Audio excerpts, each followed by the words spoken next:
Antes, cuando venía para aquí, que estaba un poquito por la playa, paseando, ¿verdad? Disfrutando del día tan maravilloso que teníamos hoy, el día del sol, pero estaba pensando, digo, bueno, a ver cómo empiezo hoy, porque esto de dar una charla, a los que no nos gusta convertirnos en simples repetidores de conocimiento, pues es como captar una voz, captar un espíritu que está por ahí en el aire, y entonces es empezar a hablar y conectar con algo, ¿no? Es una parte como muy creativa, esto de una charla tiene una parte como muy creativa y nunca sabes lo que va a ser esto. Entonces, aquí estamos exponiéndonos y esperemos que hoy el espíritu esté bastante inspirado y que tenga cosas interesantes que decirnos y que podáis disfrutar. Entonces, venía pensando un poquito en la playa, digo, a ver, ¿por dónde empiezo? Porque esto del empiece tiene su punto, ¿verdad? ¿Cuáles son las ideas para arrancar, ¿no? Y claro, pensaba que hacía poquito había empezado una charla hablando de democracia, como que es algo que está ahí, ahora mismo está en el aire, en el sentido de cómo podemos profundizar en la democracia, ¿no? Hay una queja latente en los seres humanos, en sociedades occidentales avanzadas, ¿verdad? De que todo está muy bien, hemos alcanzado ciertas cuotas de nivel de vida, pues las hemos perdido un poquito en la última crisis, pero sí que el tema de la democracia no acaba de cuajar, ¿no? Hay como una queja grande de falta de participación, de que al final solamente es votar cada 4 años, pero son los mismos con distintos colores que mantienen todo el cotarro.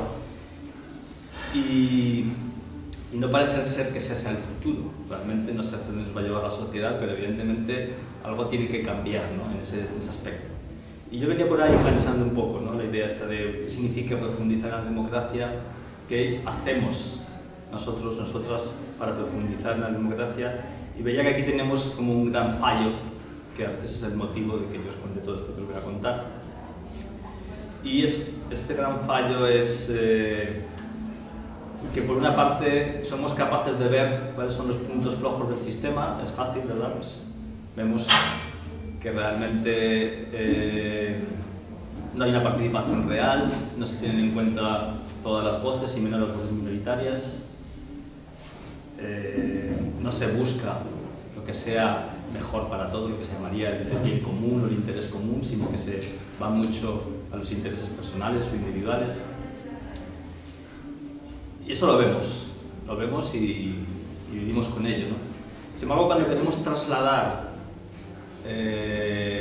nuestras ideas, aquello que nos gustaría a los grupos en los que estamos, a los grupos de los que somos parte, en cualquier movimiento, en cualquier asociación, cooperativa, de consumidores, cualquier proyecto, ¿verdad?, de esos colectivos, porque en la actualidad estamos en una época en que quieren surgir muchos proyectos colectivos, nos damos cuenta de que juntos somos más, que tenemos más posibilidades de llevar esos proyectos que se hagan realidad, y sin embargo ahí pinchamos. O sea, si algo me he dado cuenta en todos estos años que llevo trabajando con distintos colectivos es que sufrimos muchos conflictos, a veces incluso los proyectos se destruyen, se deshacen, y en parte es porque reproducimos internamente muchas de las cosas que criticamos fuera. O sea, no hemos tenido la capacidad de aquello que vemos tan claramente fuera, evitar que se reproduzca también en los grupos de los que somos parte. Eso entraré con un poquito más detalle después, ¿no? Pero esa era una idea que ya tenía otro día explorada y que de alguna forma la quería utilizar como punto de partida, pero viniendo de la playa digo, claro, yo quería hablar del Elder, ¿no? Es un poco, el título de la charla es El camino del Elder. Y es una palabra nueva, en inglés hace tiempo que existe porque es una palabra propia del inglés, pero en castellano pues realmente no la he empezado a introducir en castellano con el significado literal de la palabra en inglés, sino que es más bien el significado que le da un norteamericano que se llama Arnold Mindell en varios de sus libros, ¿no? Y es distinto, así. El Elder, digamos que es un rol en el campo grupal, luego entraré con más detalle, ¿no? Porque no me quiero perder la otra parte de la sabiduría. Es un rol en el campo grupal, un rol que tiene la capacidad, el poder y la fuerza de sostener un espacio real de participación en el que quepan todas las voces. Esa es un poquito la clave, ¿no? Esa capacidad, esa fuerza, ese poder para conseguir que nos juntemos en un mismo espacio, voces muy diversas, a veces incluso contradictorias, conseguir que se escuchen y que intentan aprender unas de otras antes de entrar en conflicto. Eso es un poco lo que sería el Elder, ¿no? Bien, pero también estaba pensando en por qué la idea de sabiduría, ¿no?, que hay detrás de este concepto que me he venido antes así. Es el Elder, también el sabio, como dicen los ingleses, dicen los Elders son los mayores, los ancianos, pero también los sabios.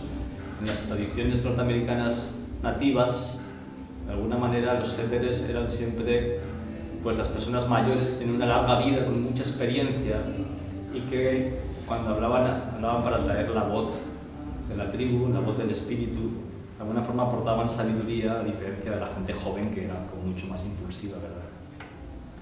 Si recordáis una película que fue muy famosa, se llamaba Bailando con lobos, hay una escena muy bonita en la que están ahí reunidos unos cuantos indios y la manera en que hablan los ancianos es muy interesante, ¿no? Si tenéis oportunidad de volver a verla, pues os invitaría a que veáis qué tipo de conversación es esa que no estamos acostumbrados a tener nosotros, ¿no?, los blancos. Entonces, un poquito esta idea de sabiduría, digo, claro, aquí en Blanquilandia tenemos mucho conocimiento, ¿verdad? Somos muy listos, conocemos mucho, sabemos mucho, muchos datos, muchas lecturas, mucha información, pero en realidad esta idea de sabiduría, que es un poquito como la capacidad de conectar con el espíritu de lo colectivo, aquello que estaría en la profundidad de lo que somos como seres colectivos y que podría emerger si hubiera alguien capaz de dar voz a esto, esa sabiduría, pues no estamos tan conectados con ella, ¿no? Como nos movemos tanto por intereses personales, y es difícil, ¿no?, en una sociedad tan competitiva, individualista como la nuestra, pues no es fácil, ¿verdad?, el separar cuando yo me muevo por interés de servicio, por interés del bien común, de lo colectivo, cuando me muevo por lo mío, eso es un tema delicado. Entonces, esa voz de la sabiduría, esa voz del sabio, pues no siempre está presente.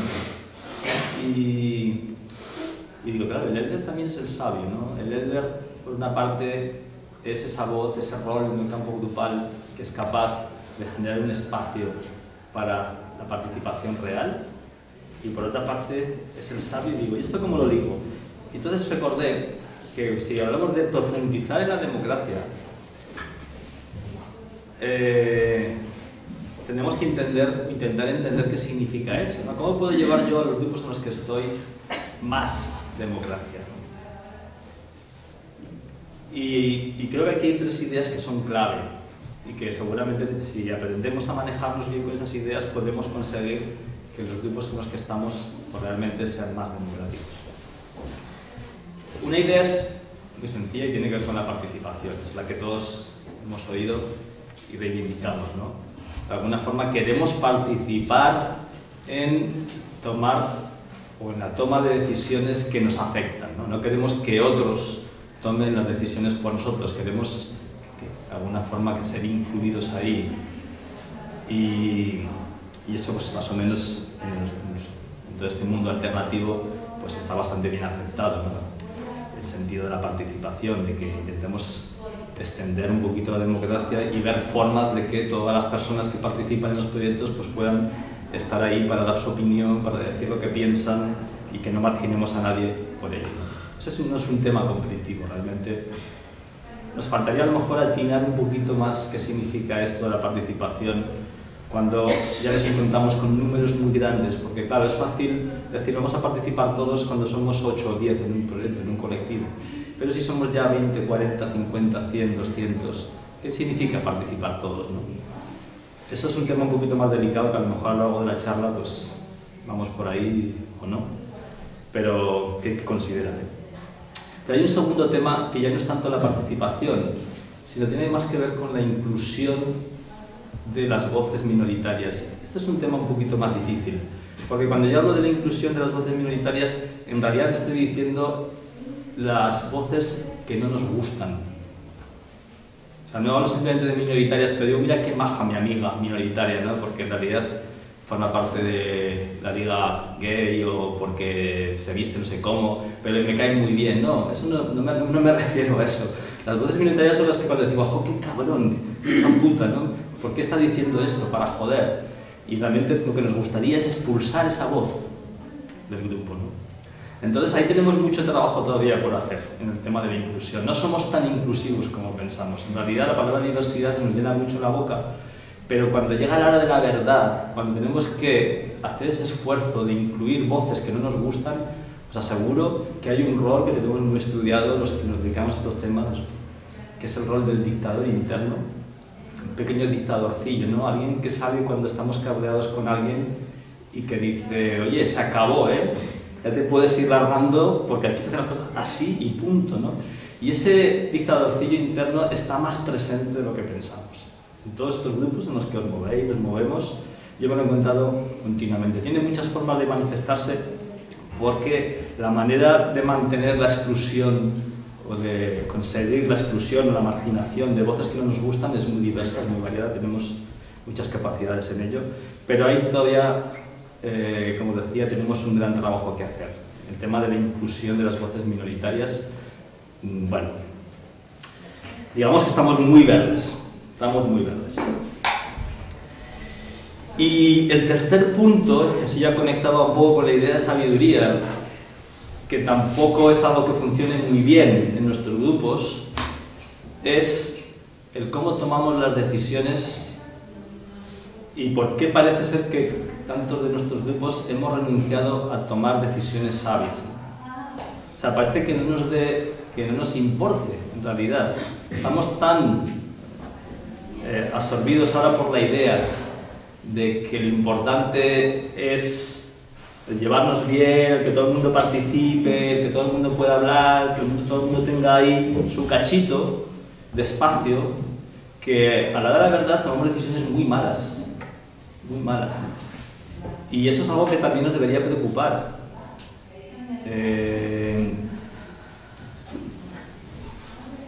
Tomar decisiones sabias no es fácil, desde luego. Requiere también un trabajo muy profundo de decir qué apego tengo yo por una determinada opinión, ¿no?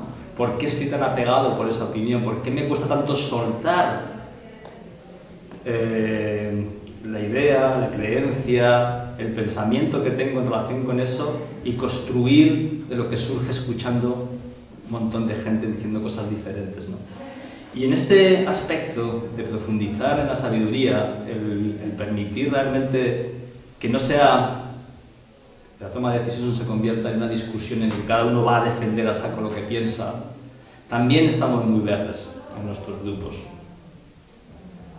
Si algo me encuentro cuando me muevo por ahí es la defensa a ultranza de determinadas posiciones, de determinadas formas de ver el mundo, de cómo habría que hacer las cosas, por todos los lados, ¿no? Al final, casi todas las decisiones en una situación así son puros compromisos. Hay que satisfacer un poquito a unos y un poquito a otros. Pero, en definitiva, no satisfacen a nadie. En realidad no son buenas decisiones, ¿no? Entonces, esta renuncia que se ha instalado también en nuestros grupos a tomar decisiones que surjan de lo que el grupo es capaz de dar como tal, que realmente sean una emergencia, a veces incluso una consecuencia inesperada, algo que nadie tenía previsto. Esa renuncia a tomar decisiones así, que no sea lo que yo ya he pensado desde el principio, a ver cómo lo defiendo, a ver cómo llego hasta el final con eso, eso también está muy instalado en los grupos en los que intentamos transformar la sociedad. Y por ahí la voz del elder de alguna forma también sería muy necesaria. Al fin y al cabo, si el elder es este rol entendido, cuando hablo de rol lo distingo claramente de lo que sería una persona, ¿verdad?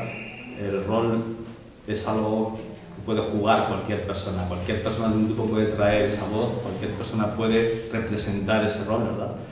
Pues el elder tiene este doble papel. Por una parte es sostener un espacio para la diversidad, un espacio que realmente sea inclusivo y que no deje de lado voces que nos chirrían un poco, que no nos gustan, y por otro lado, al hacer eso mismo, conseguir que el grupo, en ese espacio de participación que sostiene, intente alcanzar las decisiones más sabias posibles. Eso sería para mí profundizar en la democracia. Mantener la participación, ver un poquito también cuáles son los límites de la participación, sobre todo para grupos grandes, generar espacios de inclusión, verdaderamente espacios de inclusión, y aspirar a una toma de decisiones que conecte con la sabiduría grupal. Y ya os digo que salvo el primer aspecto, que sí que lo veo bastante reflejado, los otros dos veo que todavía tenemos mucho trabajo por hacer. Mucho trabajo por hacer. Bien, ¿cómo podemos llegar hasta ahí? Si de alguna forma sabemos cuál es el diagnóstico y sabemos que hay un rol tan maravilloso, que es el rol del Elder, que reúne las características que necesitamos para profundizar en los aspectos democráticos de nuestros grupos, ¿cómo podemos llegar hasta ahí? ¿Qué tendríamos que hacer? ¿No? ¿Cuáles serían un poquito los pasos que tenemos que dar para seguir avanzando? Bueno, pues ese es el camino del Elder, justamente. La verdad es que llamarlo el camino del Elder no ha sido por casualidad. El Elder tiene un alter ego que es el líder. Cuando Sergio comentaba antes ese pequeño escándalo, ¿verdad?, que fue escuchar la idea de que yo era el líder de aquel grupo, ¿no? Sin que lo dijera. Pues de alguna forma sonreía para adentro porque efectivamente necesitamos un poquito comprender mejor qué es esto del liderazgo, y solamente desde ahí seguramente entenderemos mejor cómo empezar este camino del liderazgo. Tenemos una imagen de los líderes, ¿verdad?, que no es muy afortunada para quien juega este tipo de papel. Casi siempre en el pasado los que han jugado roles de responsabilidad política, social, económica, no se caracterizan por ser personas que viven mucho el bien común, y por tanto si ellos son nuestros líderes, pues mejor acabamos con todos los líderes y arreglado, ¿no? Y ese tipo de razonamiento tiene sentido, no penséis que no me parece comprensible, ¿no? Cuando ves que las personas que tienen más recursos, que ocupan posiciones, digamos, de privilegio a nivel social, económico, incluso espiritual, y que desde esas posiciones de privilegio en realidad no están haciendo nada por el bienestar de todas las personas, dices, jo, pues vamos a crear grupos sin líderes y ya nos montaremos lo mejor que sea nuestro sistema particular, ¿no? Bien, aunque es comprensible esta reacción, lo cierto es que no es tan fácil prescindir del liderazgo. De nuevo, si entendemos el liderazgo como un rol, o incluso como una energía, porque podemos ir más lejos, ¿verdad? No hace falta verlo solamente como un rol, sino como toda una fuerza, una energía que ha de llevar al grupo hacia la persecución de sus objetivos, yo os diría que es imposible que un grupo funcione bien sin esta energía del liderazgo. O sea, casi todos los grupos los formamos porque tenemos en mente unos objetivos por cumplir, ¿no? Tenemos una visión de cómo queremos que sea el mundo. Cuando tenemos esa visión, ponemos en marcha este proyecto, este otro, el de más allá, pero forma parte intrínseca del proyecto alcanzar esa visión, al menos en parte, al menos hasta donde podamos, ¿no?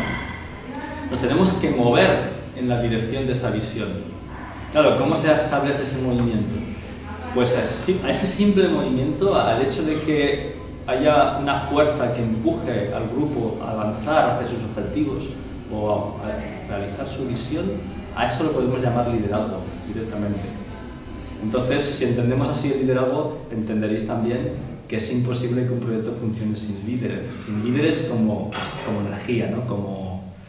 como fuerza que empuja, porque entonces no avanzaríamos. O sea, si en un grupo nadie jugara este rol, si en un grupo ninguna persona realmente empujara, moviera hacia la consecución de objetivos, el grupo estaría completamente parado. Entonces, como energía, como fuerza, es fundamental. Lo que no está tan claro es si esa energía o esa fuerza tiene que terminar siendo jugada por una persona, ¿verdad? Eso es lo que es más discutible, y efectivamente hoy en día podemos tener una nueva comprensión del liderazgo que no es identificar líder con persona, sino que podemos aspirar a otro tipo de liderazgo mucho más distribuido, mucho más participativo, de alguna manera en que todas las personas que forman parte de un grupo, o al menos unas cuantas, puedan asumir rotativamente o en distintos espacios esta fuerza, esta energía, y empujar al grupo hacia la consecución de sus objetivos, ¿no? Cuando una persona juega este rol, cuando una persona se mueve con esta energía de empujar al grupo, podemos decir que está siendo un líder. No, está bien, hasta ahí está bien. Es la parte realmente positiva del rol y creo que como tal tenemos que rescatarla. De hecho, yo hace tiempo que cuando alguien en ese rol de empujar, de mover un grupo en una dirección, deja de pensar en el bien común y se mueve más por sus intereses, ya no lo llamo líder. Aunque esa es la imagen que tenemos del líder, yo prefiero mantener la palabra líder exclusivamente para la fuerza, energía, el rol que empuja a un grupo, que lo mueve hacia conseguir sus objetivos. Entonces es una parte como muy positiva, ¿no? Y después, evidentemente, nos encontraremos que hay gente que utiliza esa fuerza, esa energía, pues para manipular, para conseguir sus intereses, para incluso pues para dar rienda suelta a valores o características autoritarias, para sacar a su dictadorcillo interno, pero eso es otro tipo de roles. Bien, entonces está bien comprender esto porque si entendemos un poquito esta línea, esta fuerza del líder, del liderazgo, vamos a entender más fácilmente un poquito lo que significa también el liderazgo. Fijaros una cosa, todos los estudios que hay al respecto, sobre todo de teoría evolucionista, psicología evolutiva, antropología, pues apuntan a que el liderazgo es un concepto muy antiguo.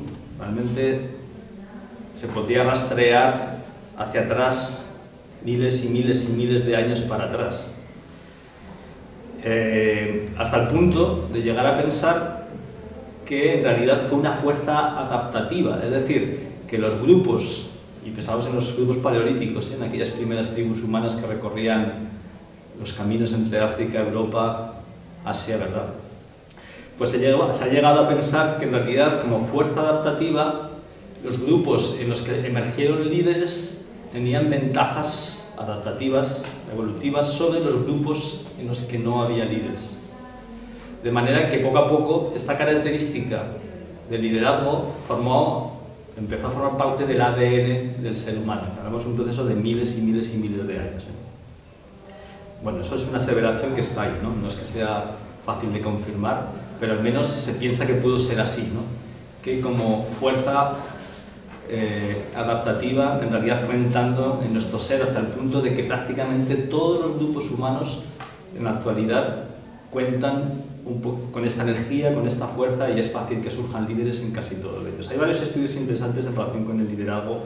Hay uno en particular muy bueno que afirma que en todo grupo en el que hay que alcanzar unos objetivos, los pasos para alcanzar esos objetivos, digamos las tareas que hay que hacer, son relativamente complejas y requieren la colaboración de varias personas. Los beneficios que esperamos obtener por llegar hasta ahí son buenos, valiosos. Nos apetece llegar hasta ahí, tanto a nivel personal como a nivel colectivo. Y en el grupo hay gente que tiene experiencia de haber jugado este rol anteriormente. Bueno, pues en todo grupo así siempre va a emerger un líder, uno o varios. Cuando digo un líder, recordar siempre que es un rol, ¿no? Bien, esto es muy bueno saberlo. Es muy bueno saberlo. Porque si tenemos claro esto, de que en realidad es un concepto más amplio que la persona, que responde a una larga tradición evolutiva, que tiene mucho que aportar a un grupo, que realmente trae una fuerza, una energía que el grupo necesita, empezaremos entonces a darnos cuenta que tal vez no sea tan malo que en nuestros grupos también haya líderes, que también van a estar ahí una serie de personas que van a tirar del carro, ¿no? Y que por tanto es bueno empezar a reconocer cuál es el papel que juegan estas personas, porque si tenemos conciencia de lo que ocurre, podemos trabajarnos más lo que significa liderazgo distribuido y lo que significa otra palabra interesante, que es empoderamiento, ¿no? Empoderamiento a nivel personal sería un poquito la capacidad, bueno, más que una capacidad sería un conjunto de prácticas que podemos poner en marcha en un grupo para que las personas que tienen más dificultades para jugar roles de liderazgo conecten con su poder interior, porque hace falta tener un poquito de poder, ¿verdad? Conecten con el poder que se necesita para jugarlos, ¿no? Claro, si yo no soy nada consciente de esto, si empiezo afirmando que en mi grupo no hay líderes, que somos todos iguales, que realmente aquí nadie manda más que nadie, que es un concepto erróneo en cuanto al liderazgo, ¿verdad? Y en fin, bla, bla, bla, bla, pues lo que va a pasar es que sí que va a haber líderes, que encima, como no son reconocidos, no podemos gestionar con ellos las diferencias que surjan y en particular los abusos de poder que se van a dar, porque una de las características de este rol es que tiene poder, y al tener poder es fácil caer en abusos, pero como no están reconocidos, como nadie es líder en mi grupo, ¿con quién discuto yo el tema de las diferencias de poder, verdad? Y que además va a ser muy difícil que las personas que no juegan este rol, es decir, las personas que tienen más dificultades para jugar este rol en sus vidas, puedan empezar este proceso colectivo de empoderamiento, porque el grupo nunca va a dar espacio para ello. Entonces, no es una buena estrategia esconder algo que al parecer está ahí presente en todos los grupos miles y miles y miles de años hasta la actualidad, ¿no? Es mucho mejor ver cómo podemos gestionar esta fuerza, esta energía del liderazgo, y en la medida que seamos capaces de darle visibilidad, seguramente aprenderemos de ella y podremos llegar a ese ideal que es el liderazgo distribuido, por el cual todas las personas pues, podemos jugar el rol en distintos momentos y en distintos espacios. Voy a decir algo en relación con algo casi divertido, porque ya al final uno aprende un poco a reírse casi de todo, ¿verdad? Y es cuando tú vas a un grupo y preguntas un poco pues, cómo se organiza el grupo, ¿verdad? ¿Quién está detrás de todo esto? ¿Quién lo mueve? Es interesante como una respuesta rápida que surge, ¿no? Esto lo movemos entre todos. Está bien, la verdad que eso de intentar incluir a todo el mundo es bonito, ¿verdad? Cuando quieres indagar un poquito más qué significa eso y que realmente quiénes están ahí sosteniendo, porque siempre en casi todos los grupos está claro que esta energía de liderazgo se manifiesta al final en unas pocas personas, ¿no? En algunos grupos te dicen ya la respuesta, pero en otros te dicen no, esto es un grupo en el que todos somos iguales, lo movemos entre todos. Y claro, la risa que viene un poquito por dentro es porque seguramente no es así, pero también seguramente quien responde así es uno de los líderes. Y es algo que también uno con el tiempo pues va viendo, ¿no?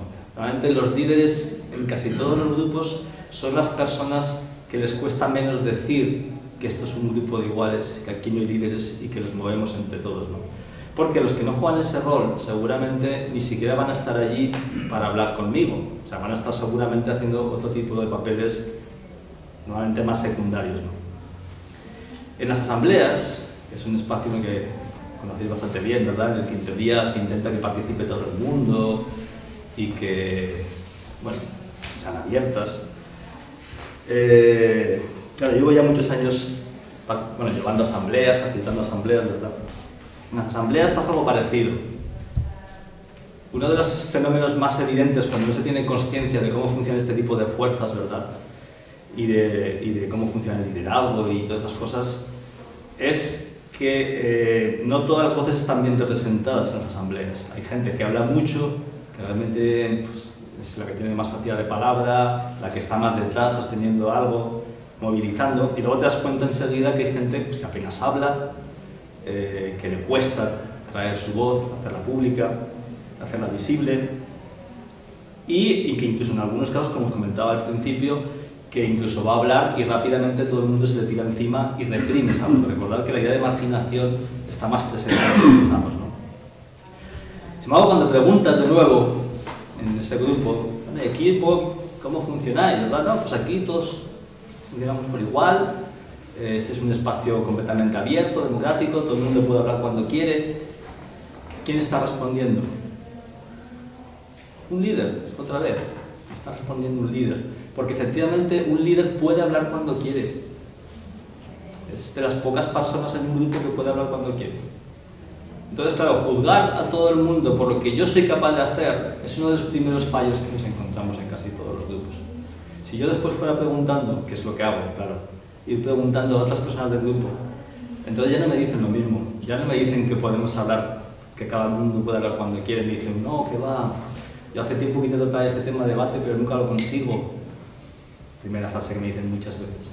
Nunca lo consigo. O, no sé, cualquier cosa, ¿no? Cualquier intento de participación que por alguna manera ha sido marginada, ¿no? Entonces, un poquito para que pensemos más, ¿no? ¿Podemos intentar crear grupos de iguales? Sí, a nivel formal sí, pero a nivel informal, es decir, cuando hablamos más de fuerzas y no de posiciones regladas, ¿verdad? Ahí no podemos ir tan fácilmente en contra de toda esta historia evolutiva del ser humano. Y lo más fácil es que nos encontremos en casi todos los grupos, y no creo que los que están aquí en esta casa sean una excepción, nos encontraremos este rol muy bien representado, el rol del líder, ¿no? Bien, ¿por qué tenemos que intentar dar visibilidad a todo esto y no esconderlo? Pues porque, como os decía antes, es un rol de poder. Y si yo no tengo ninguna manera de contrastar, de confrontar cómo está actuando este rol, cómo se está moviendo, tampoco voy a poder contrastar o confrontar cuando la persona que juega el rol hace un mal uso del poder que tiene. Y es lo que normalmente me encuentro en casi todos estos espacios, ¿no? Muchos de los conflictos en realidad vienen por ahí. Bien, aquí entraría entonces otra vez el tema del Elder, porque si nos encontramos con esta super fuerza, esta energía que va en esta línea, que es intentar llegar a algún sitio, ¿no? Digamos que el líder está siempre mirando allá cómo podemos llevar al grupo hacia su destino, ¿no? Cómo podemos conseguir que este espacio tan maravilloso pues realmente bueno, alcance ese objetivo, ese sueño, pues que será el que sea, no sé muy bien cuál puede ser, pero casi todos los grupos tienen ahí una visión clara. Eso es el líder, y pedirle más es pedir demasiado, realmente es pedir demasiado, ¿no? En otra línea completamente distinta, una línea que iría más o menos así, estaría el Elder, y diría, sí, sí, sí, tenemos que ir hasta allí, pero cuidado, que nos dejamos algo por aquí, cuidado, que nos dejamos algo por allá. En realidad, el Elder está intentando sostener todo el tiempo el espacio para que no se caiga nadie, ¿no? Para que todas las voces estén presentes, para que todas las personas puedan decir lo que sienten, lo que piensan, sean escuchadas, y como decía antes, incluso también para conseguir que el grupo en todo momento tome las decisiones más sabias. ¿Cuál creéis que es la presencia del rol del Elder en esta historia evolutiva que yo os comentaba antes? También muy antigua, ya os he dicho antes que en las tribus norteamericanas, en particular en la película que os he comentado, pues ya se ve, ¿no? Se ve un poquito la idea de este liderazgo, ¿no? Sin embargo, no está tan clara, no está tan documentada cómo puede ser el tema del líder, ¿no? Al menos en Occidente. Así como a lo mejor en otros lugares del planeta estas dos energías han ido muy en paralelo y nos hemos encontrado pues, la sabiduría del líder emparentada con la sabiduría del Elder, ¿no? En el mundo occidental, por alguna razón, que sería un gran estudio, ¿verdad? La voz, la energía, la fuerza del líder es predominante. Prácticamente se ha comido a la voz del Elder. Entonces casi todos los proyectos están muy claramente orientados a conseguir unos objetivos y en la mayoría de ellos no hay nadie o muy poquita gente o muy poca fuerza que intente sostener el espacio de participación, el espacio de inclusión que sostenga la diversidad, ¿no? Entonces ese es un poquito el reto que tenemos aquí nosotros los occidentales, ¿no? El reto es recuperar esa voz, recuperar esa fuerza, esa energía. Claro, ¿por qué no es fácil? Al fin y al cabo, aunque estos son roles, aunque son espíritus grupales, tanto el líder es una fuerza, una energía, un rol, el Elder es una fuerza, una energía, un rol, pero al final, ¿quién los tiene que representar? ¿Quién los tiene que jugar? ¿A través de quién aparecen? ¿A través de las personas? O sea, si aquí, en este grupo, hay unas cuantas personas que tienen experiencia en jugar el rol de líder, cuando llegan a un grupo nuevo, llevan esa experiencia consigo y entonces traen la fuerza del liderazgo. Si nadie, en un grupo, si nadie tuviera la experiencia de jugar el rol del líder, ¿os ha pasado alguna vez? ¿Os ha pasado que de repente os habéis intentado juntar con unas personas para sacar adelante un proyecto y de repente no ha salido porque nadie de todas las personas ha tirado realmente, nadie ha sostenido el avance del proyecto en una dirección? O sea, en el momento que en un grupo no hay gente que tiene la experiencia de jugar un rol, el rol no aparece. si nadie tiene la experiencia de jugar al rol del líder, si todas las personas son más bien seguidores o apoyadores, o que les gusta más apoyar lo que otros inician o empiezan, el rol no va a aparecer, ¿no? Es raro que se den ese tipo de grupos, porque casi todos los grupos empiezan por una idea de gente que tiene esa experiencia. Normalmente los seguidores, apoyadores, son gente que se ajunta o se añade a proyectos que empiezan otras personas, ¿no? En Occidente, como os decía, tenemos mucha experiencia en jugar este rol, el rol del líder, ¿no? Y de alguna forma, toda la historia del mundo occidental es una historia que revaloriza las cualidades, el potencial de las personas en cuanto encaminadas a jugar este rol. O sea, la sociedad apoya y da muchísimo prestigio social en Occidente al rol del líder. De hecho, las personas que mejor saben representar este rol en el mundo occidental son las que consiguen llegar a puestos pues, más o menos altos, ¿no? Cada uno según sus intereses. Hay gente que se mueve en unos ámbitos, en la política, otros se mueven en otros ámbitos, la economía, otros en el mundo alternativo, social, pero las personas en todos estos ámbitos, de verdad, siempre vamos a encontrar personas que tienen la capacidad de jugar este rol. Sin embargo, en el mundo occidental nos vamos a encontrar con muy pocas personas que tienen la capacidad de jugar este otro rol, el rol del elder. Con lo cual, al no tener gente capaz de jugarlo, cuando el grupo demande o pida que aparezca el rol, nadie lo juega. Y si nadie lo juega, al final surgen los conflictos, las diferencias y el grupo se destruye. Y lo cierto es que son cualidades, las que necesitamos para jugar al rol del elder, son cualidades muy diferentes a las cualidades del líder. Y eso es un poquito lo que tenemos que trabajar, ¿no? Lo que yo he llamado el camino del elder, y luego he puesto como subtítulo herramientas para la transformación personal y colectiva, tiene que ver con esta idea de que no puede haber una real transformación colectiva si primeramente algunas personas, algunas o todas, no vamos incluyendo más cualidades que tengan que ver con esta idea del liderazgo, de la capacidad de sostener espacios de inclusión donde se manifieste la diversidad. Y como decía, Occidente no se ha preparado para eso. O sea, si algo me ha quedado claro en todos los ámbitos en los que me he movido desde hace ya muchos años, es que en Occidente nos prepara para afirmarnos en lo que yo soy. Si yo, por lo que sea, tengo una imagen de mí mismo, ¿no? Que defiendo la libertad sexual, el poliamor, o defiendo la familia, o defiendo la revolución social, o defiendo lo que sea, pues en Occidente estamos muy preparados para eso, defenderlo bien, para realmente afirmarme en lo que yo quiero ser, ¿no? Entonces yo me he encontrado que este rol de afirmación de uno mismo está súper presente. Vas a cualquier espacio y realmente la gente sabe jugar muy bien este rol. La gente se defiende, afirma, pero claro, ¿qué ocurre cuando solamente nos encontramos con este rol? ¿Qué ocurre cuando estamos en un grupo y alguien dice, no, las cosas son así? ¡Buah! Empieza a decir, esto es así, esto es así, esto es así, ¿no? Y al lado llega otra persona y dice, no, las cosas no son así, las cosas son asá. ¿Qué ocurre? ¿Qué ha pasado en vuestros grupos cuando os habéis encontrado gente que se afirma muy bien en su posición y al lado hay alguien que se afirma muy bien en la suya? Claro, eso no se sostiene. Eso no se sostiene, ¿no? Esta capacidad de afirmación de uno mismo es muy interesante a nivel psicológico. Realmente es muy interesante, ¿no? Y de alguna forma creo que nosotros como occidentales pues podríamos utilizarlo. Creo que es un bien valioso que tenemos, ¿no?, los occidentales, que es esa gran capacidad de afirmación de uno mismo, ¿no?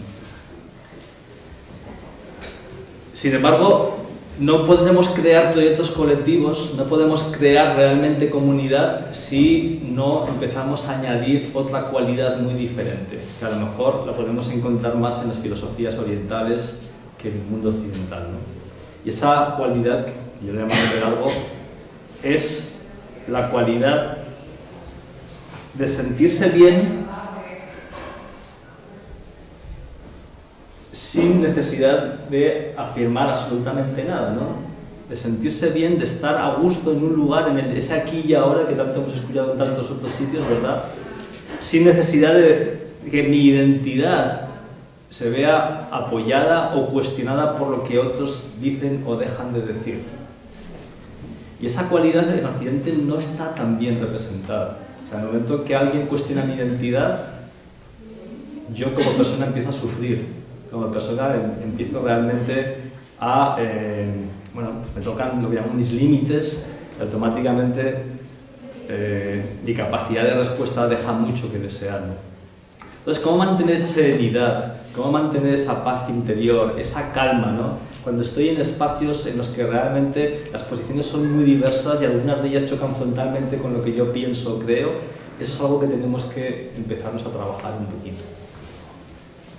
Yo tengo que seguir estando bien cuando estoy en un grupo y yo digo, a mí me gustaría que fueran así las cosas, y lo defiendo, lo pongo sobre la mesa, y a continuación se levanta alguien y dijera, pues no, a mí no me gustaría que fueran así, a mí me gustaría que fueran así, y yo tendría que estar bien con eso, tendría que aprender a que mi identidad no fuera cuestionada simplemente por ese simple detalle, ¿no?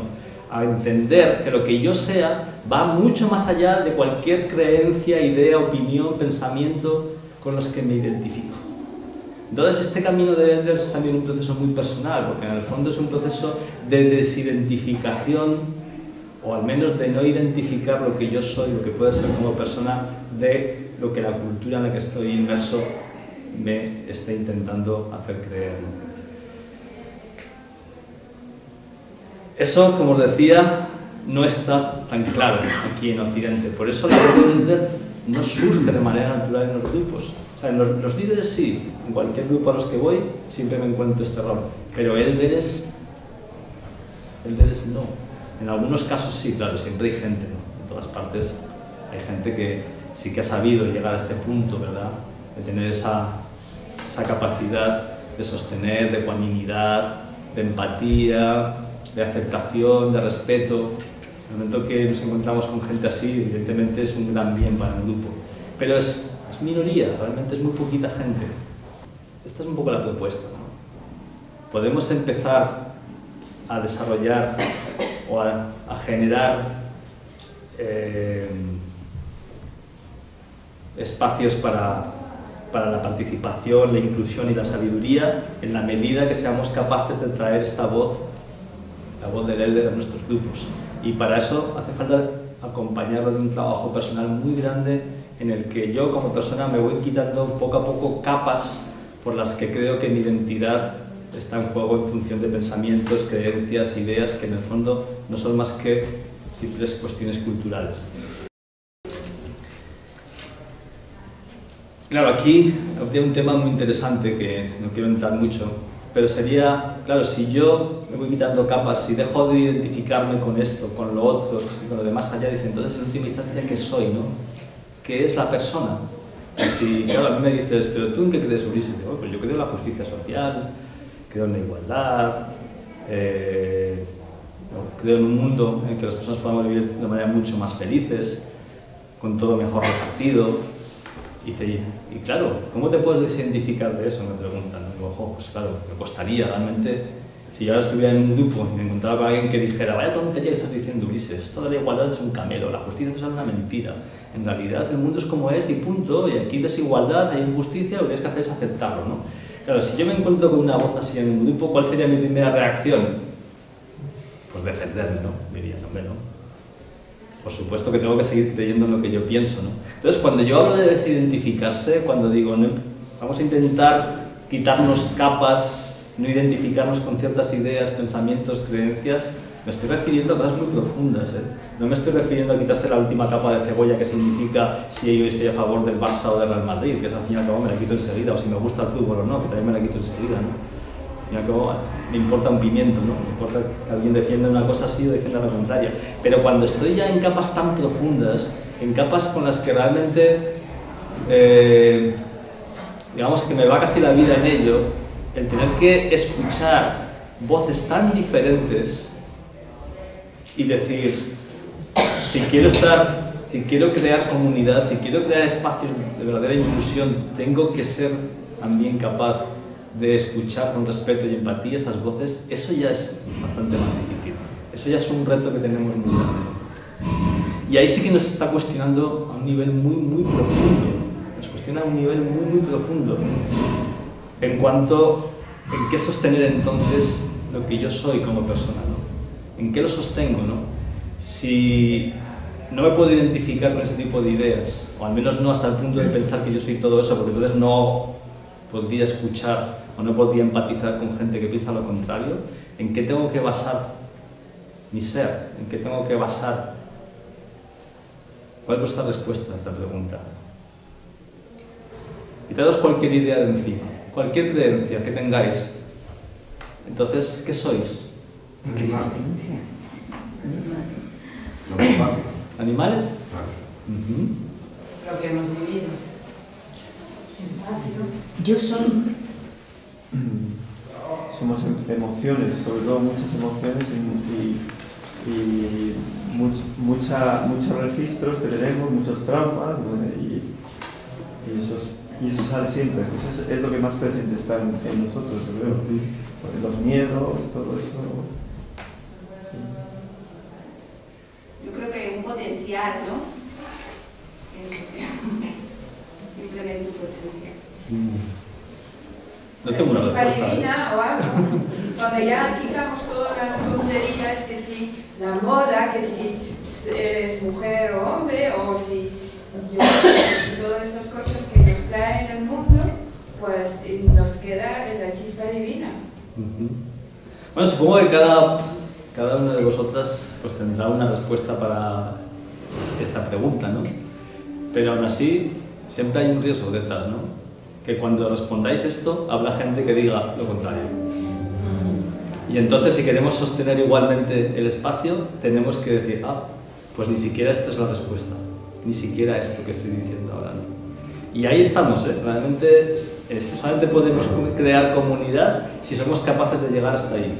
Si no somos capaces de llegar hasta ahí, si realmente mi identificación con ciertas ideas, creencias, pensamientos es tan fuerte que no puedo quitarme nada de encima, la vida se va a encargar de poneros justamente enfrente, en el proyecto más cercano al que estéis, la persona que os va a decir que de qué vais.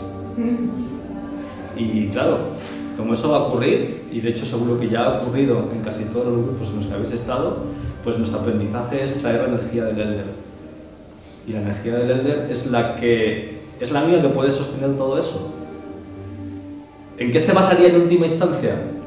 Pues si lo dijera diríais, no, seguro que eso no es.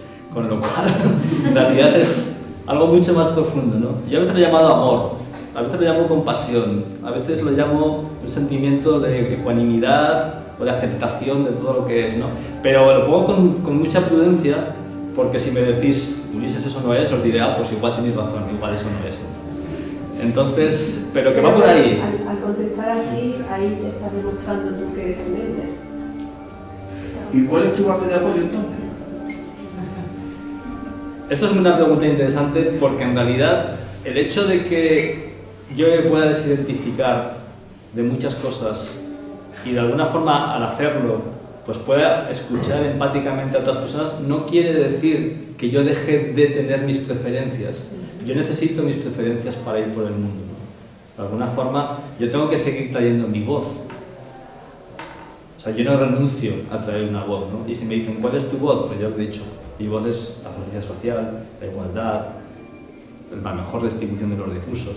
Lo que ocurre es que esa voz, en vez de traerla como la traía antes, como que yo me identificaba con ella y cuando me encontraba con alguien que traía una voz contraria, entonces ya me enzarzaba en una discusión, en una pelea, y se hace falta en una guerra interna, ¿verdad? Pues ahora digo, pues no, vamos a ver, ¿no? Voy a ver qué es lo que me está diciendo esta otra persona, voy a ver qué tipo de voz está trayendo, qué es lo que yo no entiendo, pero no renuncio, ¿eh? O sea, cuando yo digo me desidentifico, suspendo un poquito la idea que yo tengo, la pongo ahí entre paréntesis, atiendo o escucho empáticamente la voz del otro, no quiere decir que renuncie a lo que yo pienso. Es simplemente la manera de presentarlo. Al fin y al cabo, el objetivo final es traer sabiduría, ¿no? Y la sabiduría es algo que nunca sabremos exactamente en qué consiste. O sea, en todo momento los seres humanos se crean una idea de lo que es el mundo, ¿no? Y lo que es lo mejor. En todo momento, a lo largo de la historia no ha habido nunca que ese ideal de lo que está bien no se haya construido socialmente o culturalmente. Nosotros estamos en un momento así. Estamos en un momento en que estamos construyendo colectivamente un ideal de lo que es lo mejor. Parece ser que hay algunas palabras que forman parte de este ideal de lo que es lo mejor. Y esas palabras son libertad, sostenibilidad, o que esto sea más sostenible, ¿verdad? Respeto, más participación, mejor distribución o redistribución de los recursos que creamos entre todos. Entonces, esto de alguna forma empiezan a estar ahí, ¿no? Ese ideal de lo que es un mundo mejor es propio de, digamos, de este siglo que empieza, del siglo XXI, que seguramente ya son consecuencias del siglo XX, ¿no? Ahora bien, si a mí alguien me dice, no, no es así, diré, bueno, pues vamos a ver qué es, ¿no? Exactamente. Porque yo no sé lo que es, realmente no sé lo que es. O sea, yo no sé cuál es el motivo por el que estoy aquí, no sé exactamente qué hago en este mundo y no sé exactamente a dónde vamos como humanidad, no tengo ni idea. Y sí que sé que seguramente de aquí a 50 o 100 años, cuando los seres humanos estén creando su nuevo ideal de lo que es estar aquí, en este mundo, posiblemente será distinto al que yo tengo ahora. Y cosas que para mí eran súper claras y con las que me identificaba súper fuerte, a lo mejor de aquí a 50 o 100 años dirán, jo, pero pobrecitos, ¿cómo se pueden identificar, no? Como decía, imagínate que aquí nuestra charla, gracias a Pablo, se mantiene ahí en el limbo durante 100 años y la ve alguien de aquí a 100 años y dice, pero Ulises, hablando del Ender, pero qué anticuado, por favor. Si hoy en día, en realidad, hablaríamos de no sé qué y no sé cuántos, ¿no? Entonces, un poquito ese punto, ¿no? Ese punto es el que necesitamos recuperar. Y repito, no significa renuncia, lo digo porque si alguien está muy acostumbrado a jugar al relativismo social, cuando me escucha a mí hablar de estas cosas, que no piense que estoy negando el activismo social, porque no lo estoy negando para nada. Aún es más, creo que es un rol fundamental. En la medida que hay injusticias en el mundo, contra la injusticia siempre está el activista social. Yo puedo jugar al rol de activista social, y de hecho lo juego muchas veces. Lo que tengo que tener claro es que cuando juego el rol del activista social, no estoy jugando el rol del elder. El elder escucha al activista social y escucha al opresor. Y eso es difícil. No tenemos esa mentalidad, ¿no? Todavía nos movemos en el paradigma de lo que es bueno y lo que es malo, ¿no? Y entonces, claro, cuando estamos muy metidos en el rol del activista social, el que se pueda querer escuchar al opresor, eso nos saca un poquito de nuestras casillas. De, pero escuchar al opresor, ¿para qué? Lo que hay que hacer es acabar con él, ¿no? Pues no. Yo digo no. El opresor, y esto es algo que espero que vayáis comprendiendo, el opresor no es el que está fuera de nosotros allá. El opresor es el que está continuamente en nuestros grupos jugando un rol al que no sabemos darle respuesta. Cuando yo hablo del opresor lo podéis ver a lo mejor en el banquero aquel o en el político aquel, pero eso es demasiado fácil. El opresor es el que en tu grupo, y porque tiene un poder que no somos capaces de trabajar colectivamente, está llevando a cabo una serie de prácticas que hacen que otras personas en ese grupo en realidad no puedan hablar o su voz no sea escuchada. Ese es el opresor.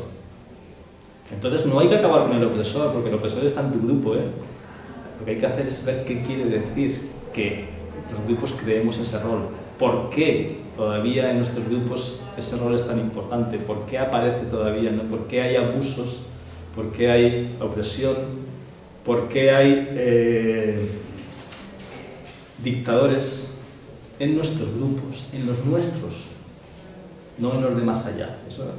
Entonces, si queremos jugar un buen rol de activistas sociales, a mí me parece genial, ¿verdad?, que dediquemos tiempo a jugar el rol hacia afuera. Me parece genial y es necesario. Realmente, menos mal, ¿no?, que hay mucha gente que le dedica tiempo, hora, esfuerzo al rol de activista social porque, repito, hay tantas injusticias que hace falta jugar ese rol. Pero, si no dedicamos también un poquito de tiempo a jugar el mismo rol de activista social para ver por qué en nuestros grupos hay abusos, opresión y todo ese tipo de cosas, entonces estaremos en el planteamiento inicial que yo os decía, que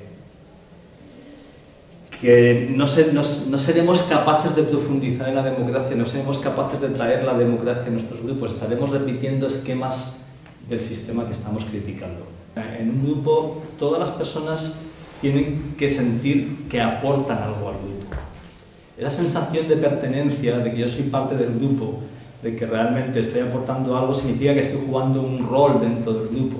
Entonces hay un proceso muy interesante en todos los grupos que se llama diferenciación de roles, que consiste en ver cómo cada miembro del grupo se siente realmente parte. Y no es fácil, ¿eh? Hay gente que encuentra rápidamente su rol y otra gente que no lo encuentra y que está pues yendo para aquí, yendo para allá, ¿qué hago? ¿Qué dejo de hacer?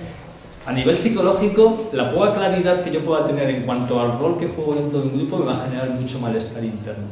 Entonces no es un proceso sencillo, y ver cómo es esa estructura de roles es asegurarse que todo el mundo tiene una posición clara dentro de un grupo, y además que es una posición no estanca, sino que se mueve. Acordaros, liderazgo distribuido, porque el rol del líder, bueno, tiene muchos candidatos, pero hay otros roles que son igualmente necesarios y que sin embargo no tienen tantos candidatos, ¿no?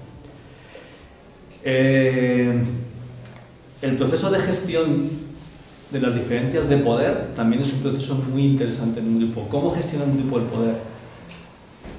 No sabemos qué hacer con el poder. Lo único que sabemos decir es decir, aquí todos somos iguales. Ya está. Esa es la única respuesta que tenemos a los temas de procesos de diferenciación vertical que se llama. Pues no, en todos los grupos, que como se comentaba antes, por muchas razones, hay un proceso de diferenciación vertical, por el cual algunas personas del grupo van a tener más influencia, más oportunidades realmente para influir en el grupo que otras. Ese proceso es invisible, como os decía antes, y estaría bueno que empezáramos a darle visibilidad para ver qué hacemos con eso. El tema de la comunicación recorre todos los procesos anteriores, estamos continuamente comunicando, y sin embargo tampoco sabemos comunicar, con lo cual es un mal añadido a los procesos anteriores. Tendríamos que aprender a comunicar mejor, sobre todo trabajar mucho más la empatía, la asertividad y en última instancia lo que se llama comunicación no violenta. El tema del conflicto también recorre todos los anteriores, ¿no? Tenemos tanto miedo al conflicto que en realidad hacemos como con el poder, lo metemos debajo de la alfombra y no queremos verlo tampoco, ¿no? Y sin embargo también tendríamos que aprender a gestionar qué ocurre cuando en el grupo hay conflictos. Entonces es un poquito así un repaso muy rápido, ¿no? Para que veáis que son procesos diferentes: tomar decisiones, gestionar información, conocimiento, organizar el trabajo, gestionar la estructura de roles, que es diferenciación horizontal, gestionar la estructura de poder, que es diferenciación vertical, cómo la comunicación afecta a todo ello y qué hacemos en caso de conflicto. Todo eso es algo que se trabaja de lo que llamamos facilitación de grupo. O sea, los facilitadores de grupo somos personas que de alguna manera ayudamos o damos una manita a los grupos para que hagan una mejor gestión de todos esos procesos.